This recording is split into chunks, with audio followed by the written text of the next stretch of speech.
आज मी आपल्यासोबत वाटप घालून दह्याची कढी कशी बनवायची त्याची रेसिपी शेअर करणार आहे. एकदा नक्की करून पहा, चवीला एकदम भारी लागते.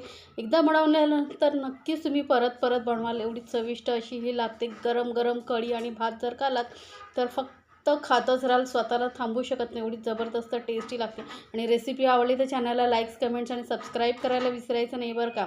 आता कढी बनवण्यासाठी आपल्याला लागणार आहे एक मिक्सर जार. त्यामध्ये आपण घेणार आहोत ओलं खोबरं किसलेलं. तर पाव कप एवढं मी ओलं खोबरं घेतलेलं आहे.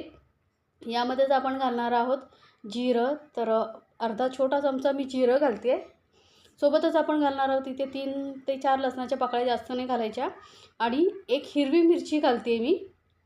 आता एक हिरवी मिरची आपण इथे वाटणामध्ये घालणार आहोत आणि एक हिरवी मिरची फोडणीला. त्यामुळे तिखट तुम्हाला जेवढं आवडतं तेवढं तुम्ही घालू शकता.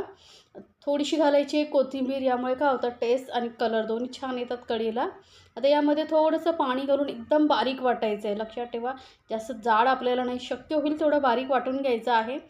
तरी बघा आपली चटणी झालेली आहे तयार. तर आता एकदम बारीक वाटलेली. आता ही चटणी ना एका दुसऱ्या वाटीमध्ये वगैरे काढून घेते. आणि सेम मिक्सर जारमध्ये आपण घेणार आहोत दही. तर 1 कप भरून मोठं दही घेतलेलं आहे. वजनाने म्हटलात तर पाव किलो एवढं दही असेल.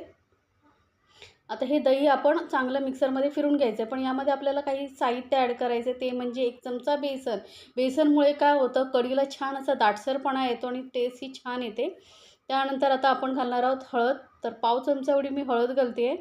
आणि हे मिक्सरला एखाद मिनिट आपण असं छान फेटून घेणार आहोत. म्हणजे काय होतं, यामध्ये गुठळ्या वगैरे राहणार नाही, मस्त असं दही फेटलं जातं. पाहिजे तुम्ही चमच्याने, विस्करनेही फेटू शकता, पण हे पटकन होतं, त्यामुळे मी मिक्सरला फिरवून घेतलेलं आहे. आता वळूया गॅसकडे. गॅसवरती एक मोठा चमचा तेल घेतलेलं आहे. त्यामध्ये घालायचे आहेत लसणाच्या पाकळ्या. तर 4 लसणाच्या पाकळ्याने मी अशा ठेचून घेतलेल्या आहेत. तर ठेचून घेतल्यामुळे काय होतं, त्याची जी टेस्ट आहे ना तेलामध्ये उतरते आणि आपली कढी चवीला छान लागते. आता इथे लसूण चांगले लाल झाल्यानंतर घालायचं आहे मोहरी. तर अर्धा चमचा घातलेला आहे मोहरी. थोडंसं घालायचं आहे जिरं, कारण आपण जिरं वाटणामध्येही घातलेलं आहे ना, त्यामुळे थोडीशी घालायची आहे हिंग. तर छोटा पाव चमचा एवढा मी हिंग घातलेला आहे. आणि एक हिरवी मिरची. आणि एक हिरवी मिरची आपण वाटणामध्येही घातलेली आहे. थोडेसं कढीपत्ते आणि छान अशी दणदणीत फोडणी, मस्त खमंग अशी आपली फोडणी तयार झालेली आहे. आता यामध्येच आपण जे वाटण करून घेतलं होतं ते घालून घ्यायचं आहे. तर या पद्धतीने एकदा खरंच ही वाटणाची दह्याची कढी करून बघा, चवीला खरंच खूप भारी लागते. याआधीही मी साधी सिंपल अशी कढीची रेसिपी शेअर केलेली आहे तुमच्यासोबत. तीही तुम्ही पाहू शकता, मी ना लिंक डिस्क्रिप्शन बॉक्समध्ये देते. आता हे बघा, वाटण छान असं तेलामध्ये परतून घेतलेलं आहे. गॅस एकदम लोवरती ठेवलेला आहे. आणि यामध्ये आता घालूया दही, जे आपण चांगलं फेटून ठेवलेलं आहे. आता ही दही तुम्हाला किती दाटसर हवी आहे, पातळ हवी आहे, त्यानुसार तुम्ही पाण्याचं प्रमाण ॲडजस्ट करू शकता.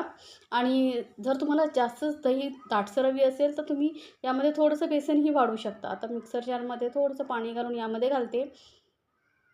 तर बघू शकता, आता मिक्स करत जायचं. त्यानंतर तुम्हाला पाण्याचा अंदाज येईल. हे ना मी 4 लोकांच्या हिशोबाने तुम्हाला कढीचा हिशोब सांगितलेला आहे, प्रमाणात तुम्ही कढी बनवू शकता. तर आता यामध्ये मी अर्धी वाटी अजून पाणी घालते, कारण ही कढी थोडी दाटसर आहे. आणि 4 लोकांना पुरण्यासाठी आपण इथे कढी बनवतो आहे, त्यामुळे मी अजून अर्धी वाटी पाणी घातलेलं आहे. टोटल इथे मी 1.5 कप पाणी घातलेलं आहे. आणि आपण 1 कप दही घातलेला. तर यामध्ये घालूया चवीनुसार मीठ. आणि थोडीशी अर्धा चमचा साखर घालायची. साखर नक्की घालायची बरं का, छान टेस्ट येते कढीला. आंबट, गोड, तिखट अशी मस्त टेस्ट येते. आता इथे लक्षात ठेवायची गोष्ट म्हणजे गॅस आपल्याला एकदम मंद वरती ठेवायची, किंवा थोडीशी वाढू शकता. पण आपल्याला ही कढी सोडून आता अजिबात बाजूला व्हायचं नाही, कारण जसं दुधाला उकळी आल्यानंतर कसं ते वरती येतं, तसंच कढीचंही आहे. त्याला जशी उकळी येत जाईल ना तसं ते वरती येतं, त्यामुळे याला अजिबात सोडायची नाही. आता मी घातलेली आहे कोथिंबीर. कढीचा कलरही बघू शकता, मस्त असा आलेला आहे. आता याला जशी जशी उकळी येत जाईल तसं तसं आपल्याला मिक्स करत राहायचं आहे, कारण वरती येतं. तर हे बघा, आता हळूहळू याला उकळी यायला लागलेली आहे. जो फेस येतो आहे ना तसं आपल्याला बाजूला करत राहायचं आहे, म्हणजे काय होतं, कढी उतू जात नाही. तर बघू शकता, त्याला आता उकळी येते ना तसं ते बाहेर जाण्याचा प्रयत्न करतं. पण आपण याला एकदम मंद गॅसवरती एक 2-3 मिनटं चांगली ही कढी उकळून घ्यायची आहे बरं का, किंवा तुम्ही मोठं पातेलं घेऊ शकता. जर तुम्हाला असं वेळ नसेल तर मोठं पातेलं घेऊन तुम्ही त्यामध्येही बनवू शकता. तरी बघा गॅस मंद आहे तरी पण किती वरती येतं आहे. तर फेस असा फक्त बाजूला करत राहिलात ना तर पातेल्याच्या बाहेर जात नाही.